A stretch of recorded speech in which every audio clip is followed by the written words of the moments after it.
नमस्कार दोस्तों, आप सभी का स्वागत है हमारे channel Trinetra mind TGT PGT में। तो दोस्तों, हमने पिछली क्लास में आपसे चर्चा की थी प्रागैतिहासिक चित्रकला के केंद्रों के बारे में, और आज जो हम डिस्कस करेंगे आपसे, आज बताएंगे प्रागैतिहासिक चित्रकला के उद्देश्यों के बारे में, प्रागैतिहासिक चित्रों की क्या विषय वस्तु रही, इन सब पर आज हम डिस्कस करेंगे। हम शुरुआत करते हैं अपने प्रागैतिहासिक चित्रकला के उद्देश्य क्या है। हमारा पहला टॉपिक है प्रागैतिहासिक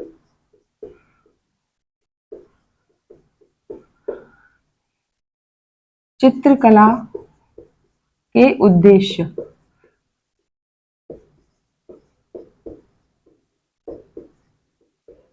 प्रागैतिहासिक चित्रकला के उद्देश्य।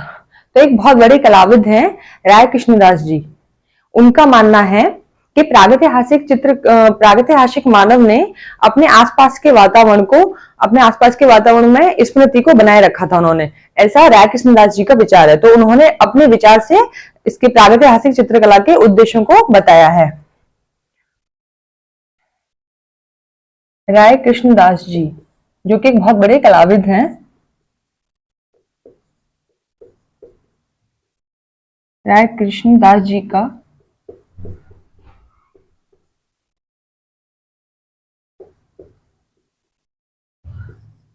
विचार है कि प्रागैतिहासिक काल के मानव ने अपने आसपास के वातावरण में स्मृति को बनाए रखा। किसे बनाए रखा? नंबर 1, स्मृति को।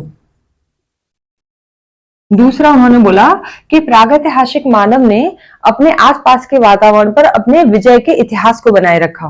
किसे बनाए रखा था? अपने विजय के इतिहास को। प्रागैतिहासिक मानव ने अपने आसपास के वातावरण पर विजय के इतिहास को बनाए रखा। इसी में तीसरा उन्होंने बताया है कि प्रागैतिहासिक काल के मानव ने अमूर्त भावनाओं को मूर्त रूप में प्रकट किया। किसमें किया? अमूर्त भावनाओं को मूर्त रूप में। अमूर्त भावनाओं को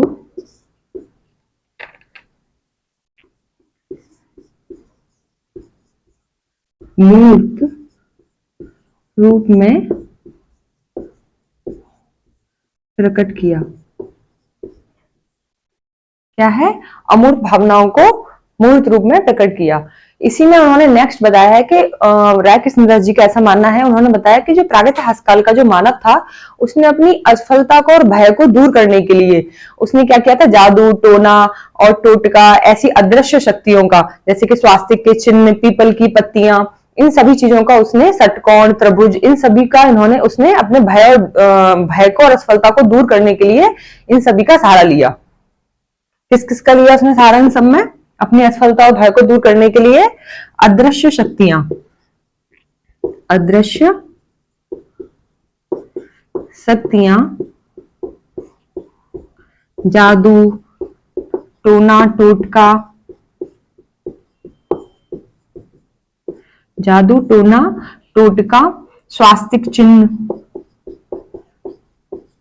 स्वास्तिक चिन्ह, और उन्होंने स्वास्तिक चिन्ह और षटकोण, त्रिभुज,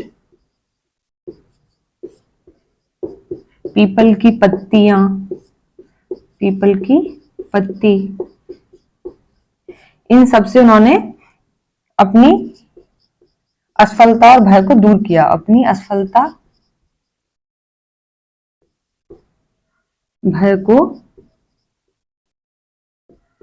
दूर किया। तो इसमें जो है ये राय कृष्णदास जी का विचार है। तो उन्होंने ये सब चीजें बताई थी। ये तो हुए आपके प्रागैतिहासिक चित्रकला के उद्देश्य, जिसमें क्या है कि प्रागैतिहासिक काल के मानव ने अपने आसपास के वातावरण में स्मृति को बनाए रखा। क्या किया? स्मृति को बनाए रखा।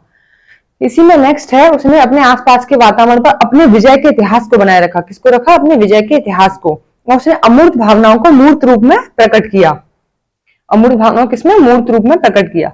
नेक्स्ट उसने अपनी असफलता और भय को दूर करने के लिए अदृश्य शक्तियां, जैसे कि उसने स्वास्तिक के चिन्ह, पीपल की पत्तियां, त्रिभुज, षटकोण, जादू, टोना टोटका, इन सब से उसने अपने प्रकृति में जो उसको असफलता और भय का जो उसे डर रहता था, उन सबको उसने दूर किया।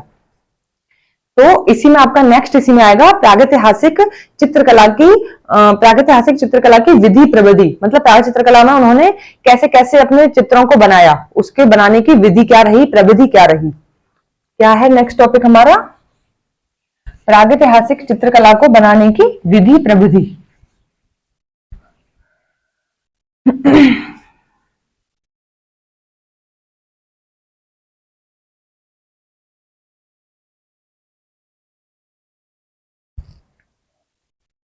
प्रागैतिहासिक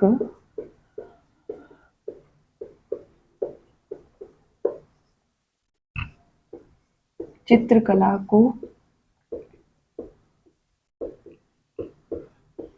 बनाने की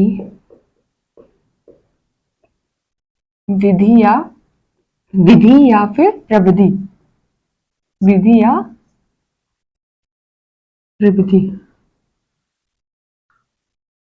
तो प्रागैतिहासिक काल का जो मानव था उसने क्या किया था, उसने अपने चित्रों को चट्टानों की सतहों पर बनाया। किस पर बनाया था उसने, चट्टानों की सतहों पर। चित्रों को किस पर बनाया, चट्टानों की सतह पर,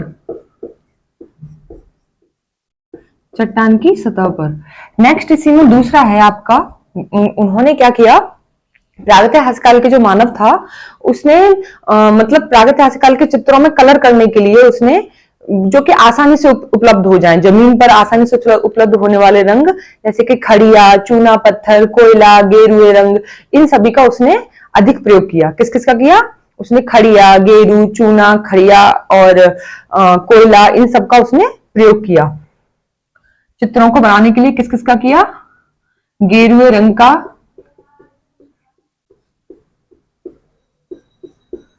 खड़िया, चूना पत्थर और कोयले का प्रयोग। किसका किया उसने, गेरुआ रंग, खड़िया, चूना पत्थर और कोयले का उसने प्रयोग किया। इसी में उसने प्रागैतिहासिक काल के मानव ने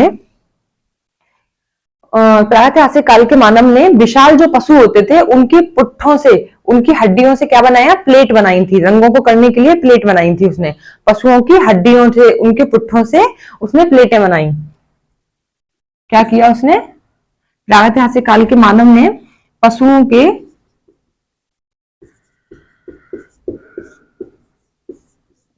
पुट्ठों से, पशुओं के पुट्ठों से उसने प्लेटें बनाई कलर करने के लिए। प्लेट बनाई।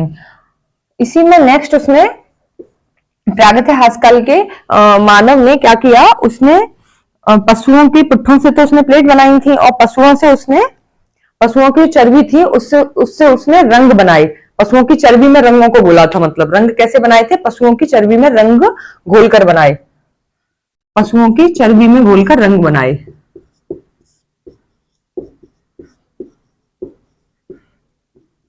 पशुओं की चर्बी में रंग घोलकर बनाए।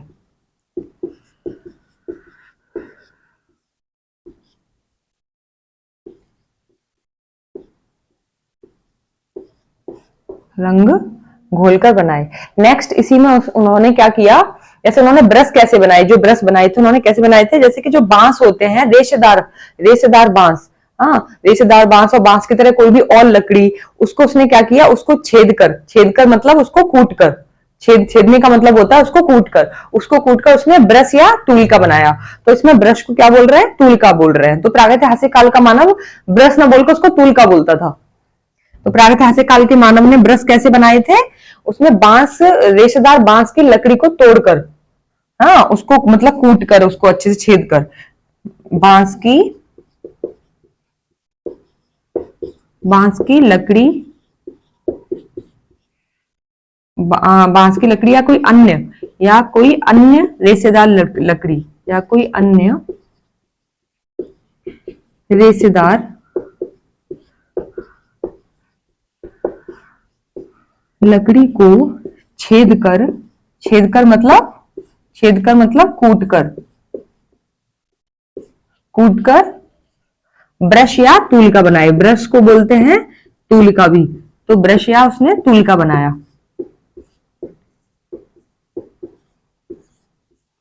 इसी में नेक्स्ट उसने छेपांकन पद्धति का भी प्रयोग किया, जिससे उसने छापा चित्र बनाए। क्या बनाए थे? छापा चित्र बनाए थे। इसमें उसने छेपांकन पद्धति का भी यूज किया।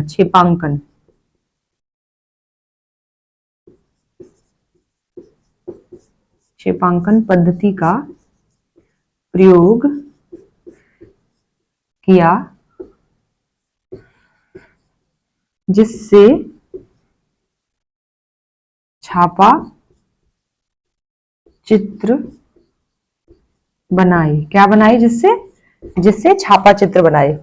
तो इसी में ये आपका हो गया उनको प्रागैतिहासिक चित्रकला को बनाने की विधि या प्रविधि। उसने कैसे कैसे मतलब रंग बनाए, कहां पर उसने मतलब चित्रों को बनाया, चट्टानों की सतहों पर बनाया, और उसने रेखांकन और चित्रण का माध्यम किसे बनाया था? उसने गेरुआ रंग को, खड़िया, चूना, पत्थर, कोयला, इन सबके प्रयोग से उसने रेखांकन किया और चित्रण किया उसने।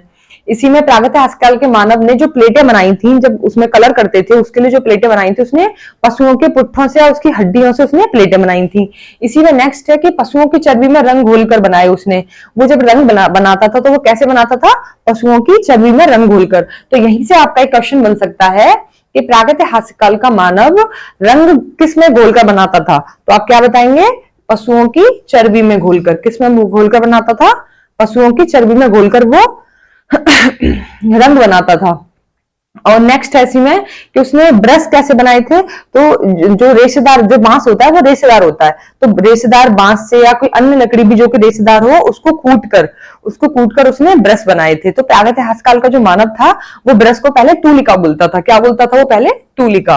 नेक्स्ट इसी में उसने छेपांकन पद्धति का भी प्रयोग किया, जिससे छापा चित्र बनाए उसने। क्या बनाए थे? छापा चित्र बनाए। तो ये हमारा अब हो गया आपका प्रागैतिहासिक चित्रकला को बनाने की विधि और प्रविधि। इसी में आपका जो नेक्स्ट टॉपिक है, प्रागैतिहासिक चित्रकला की विषय वस्तु क्या रही है। तो हम क्या बताएंगे अभी? प्रागैतिहासिक चित्रकला की विषय वस्तु क्या रही है।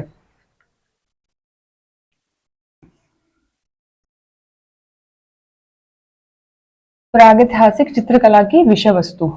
तो प्रागैतिहासिक चित्रकला की विषय वस्तु में क्या है कि जो मानव था वो आखेट और पशुओं पर अधिक निर्भर था। क्या था वो? आखेट पर। आखेट मीन शिकार। आखेट का मतलब है शिकार। यहाँ पे मतलब पहले का जो प्रागैतिहासिक जो मानव था वो पहले आखेट बोलता था शिकार करने को। तो उसकी जो विषय वस्तु रही है प्रागैतिहासिक काल के चित्रों की, वो क्या रही है? पहले आखेट बहुत बनते थे और एक पशुओं का मतलब चित्रांकन काफी हुआ है इसमें प्रागैतिहासिक काल में।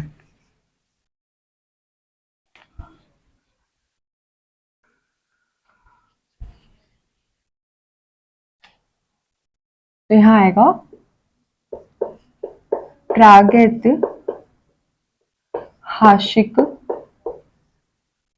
प्रागैतिहासिक चित्रकला की विषय वस्तु। चित्रकला की विषय वस्तु। तो प्रागैतिहासिक चित्रकला की विषय वस्तु क्या रही है? मुख्य पशु और आखेट। क्या है? पशु और आखेट। पशु और आखेट ये इनकी मुख्य विषय रहे हैं, पशु और आखेट। तो पशुओं में सबसे ज्यादा मतलब किसका चित्रांकन हुआ है? पशुओं में हुआ है सबसे ज्यादा चित्रांकन बारहसिंगे का हुआ है।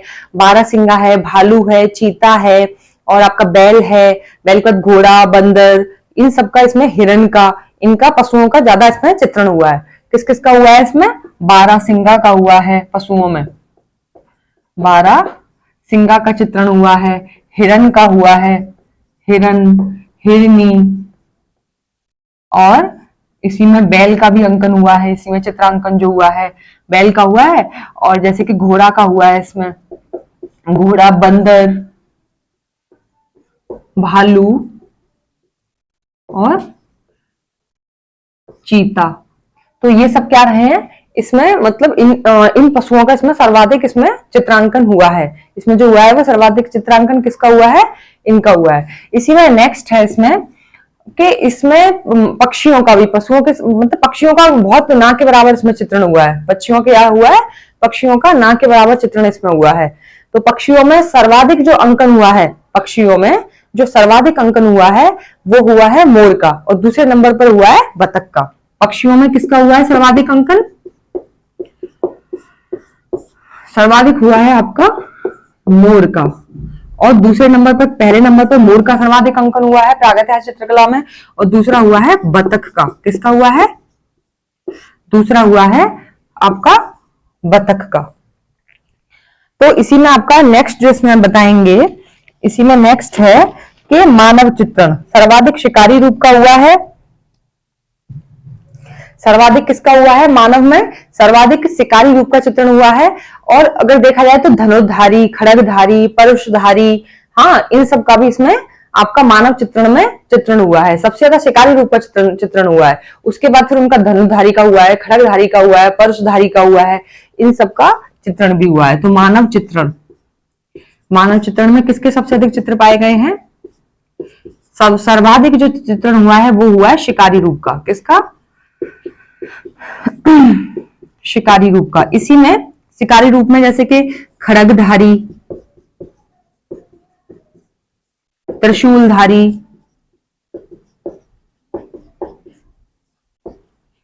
पशुधारी और धनुर्धारी,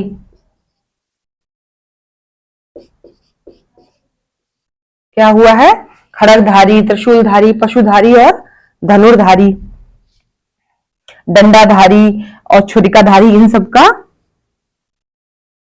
हाँ और इसमें इसी में आ जाएगा छुरिकाधारी, छुरिकाधारी, मतलब इसमें त्रिशूलधारी नहीं है। खड्गधारी, पशुधारी या परशुधारी, परशुधारी, खड्गधारी, परशुधारी, पशुधारी, धनुर्धारी या छुरिकाधारी। और जो सर्वाधिक जो मानव का जो चित्रण हुआ है वो हुआ है आपका धनुर्धारी का। तो धनुर्धारी का सर्वाधिक अंकन किसमें हुआ है, हमने पिछली बार बताया था क्लास में कि धनुर्धारी का जब पंचमणि का हमने जिक्र किया था, मिर्जापुर के जो क्षेत्र था पंचमणि, तो उसमें हमने बताया था कि धनुर्धारियों का जो चित्रण हुआ है वो हुआ है पंचमणि क्षेत्र में। किसमें हुआ है धनुर्धारी का चित्रण, पंचमणि क्षेत्र में। पंचमणि क्षेत्र में किसका अंकन हुआ है, धनुर्धारी का। किसका हुआ है, धनुर्धारी का। और कुछ क्षेत्र ऐसे हैं जहां पर धनुर्धारियों का चित्रण मतलब नहीं हुआ है, जैसे कि सिंगनपुर है, कबरा पहाड़ है, जहां पर धनुर्धारियों का चित्रण नहीं हुआ है। क्या नहीं हुआ है, जहां पर धनुर्धारियों का चित्रण नहीं हुआ है, सिंगनपुर में, कबरा पहाड़ में, रायगढ़ क्षेत्र में। किस किस में नहीं हुआ है, जिसमें धनुर्धारियों का चित्रण नहीं हुआ है, तो धनुर्धारियों का चित्रण नहीं हुआ है वो है सिंगनपुर, कबरा पहाड़ और रायगढ़ क्षेत्र। कौन कौन से क्षेत्र हैं, सिंगनपुर, कबरा पहाड़, सिंगनपुर, कबरा पहाड़ और रायगढ़ क्षेत्र, रायगढ़ क्षेत्र। तो इन तीनों में ही धनुर्धारी का अंकन चित्रण नहीं हुआ है, धनुर्धारी का चित्रण नहीं हुआ है। और जो पंचमणि क्षेत्र में धनुर्धारी का चित्रण हुआ है।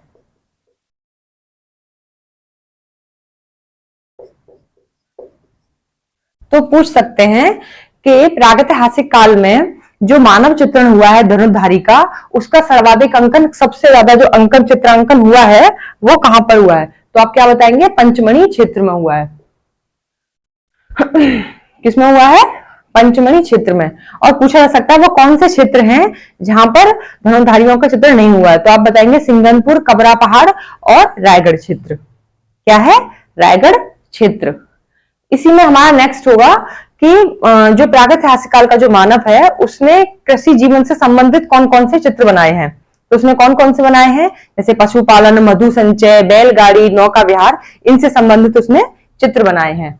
कृषि जीवन से संबंधित चित्र में कौन कौन से बनाए हैं, पशुपालन से संबंधित, बैलगाड़ी से संबंधित और मधु संचय से संबंधित, ये सभी चित्र उसने, इसमें नौका विहार, ये सभी चित्र बनाए हैं उसने।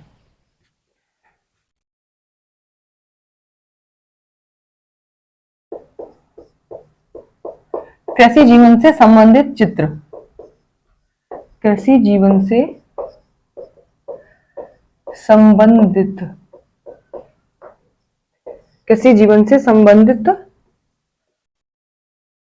चित्र, तो कौन कौन से हैं कृषि जीवन से संबंधित चित्र, पशुपालन, पशुपालन, दूसरा नौका विहार, तीसरा इसी में तीसरा है मधु संचय करते हुए लोग, चौथा है बैलगाड़ी, क्या है, बैलगाड़ी। तो ये कृषि जीवन से संबंधित क्या है, ये कृषि जीवन से संबंधित हैं आपके चित्र जो कि उसने बनाए, पशुपालन के चित्र बनाए, नौका विहार के बनाए उसने, मधु संचय के बनाए और बैलगाड़ी के बनाए। और कहां कहां पर इनके चित्र किसके क्षेत्र में पाए गए हैं वो अब हम आपको बताएंगे। तो कृषि जीवन से संबंधित क्षेत्र हैं, कृषि जीवन से संबंधित जो क्षेत्र हैं वो है आपके पंचमढ़ी, सिंघनपुर, पंचमढ़ी, सिंघनपुर, होशंगाबाद और मिर्जापुर। क्या आएगा, होशंगाबाद, और आएगा इसी में मिर्जापुर। ये सभी क्षेत्र किसके रहे हैं, ये हैं कृषि जीवन से संबंधित क्षेत्र। जो क्षेत्र है वो कौन से हैं, ये सारे क्षेत्र हैं, ये कृषि जीवन से संबंधित क्षेत्र हैं। और ये कृषि जीवन से संबंधित चित्र हैं, जैसे पशुपालन के बने थे, उसमें नौका विहार के बने थे, बैलगाड़ी के बने थे और उसी में मधु संचय, ये सभी चित्र बने थे। और जो क्षेत्र थे वो आपका आ जाएंगे पंचमढ़ी, सिंघनपुर, होशंगाबाद और मिर्जापुर। इन चारों ही क्षेत्रों में क्या हुआ है, कृषि जीवन से संबंधित चित्र पाए गए हैं। और यहां पर हमने बताया था धनुधारियों का चित्रण, मानव चित्रण जब हुआ था तो उसमें मानव चित्रण में सबसे ज्यादा शिकारी रूप का चित्र पाया गया है। और शिकारी रूप में जैसे धनुधारी हैं, परशुधारी हैं, खड्गधारी हैं, छुरिकाधारी हैं, ये सभी इसमें शिकारी रूप पाए गए हैं। और सबसे ज्यादा धनुधारी का जो चित्रण हुआ है वो पंचमढ़ी क्षेत्र में हुआ है। और धनुधारी का जो चित्रण कहीं हुआ ही नहीं है, जो क्षेत्र हैं वो तीन है आपके, सिंघनपुर, कबरा पहाड़ और है आपका रायगढ़ क्षेत्र। क्या है, रायगढ़ क्षेत्र। तो आप नोट डाउन कीजिए इसे। नेक्स्ट हम बताएंगे जादू टोना से संबंधित उनके चित्र क्या है। क्या बताएंगे, जादू टोना से संबंधित चित्र जो उन्होंने बनाए थे प्रागैतिहासिक काल में। जादू टोना से संबंधित चित्र,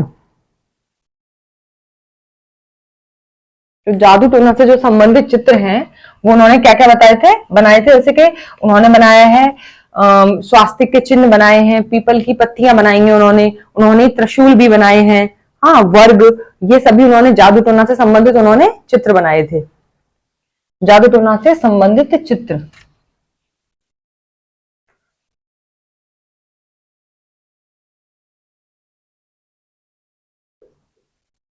जादू टोना से संबंधित, जादू टोना से संबंधित चित्र। तो कौन कौन से हैं आपके जादू टोना से, स्वास्तिक चिन्ह,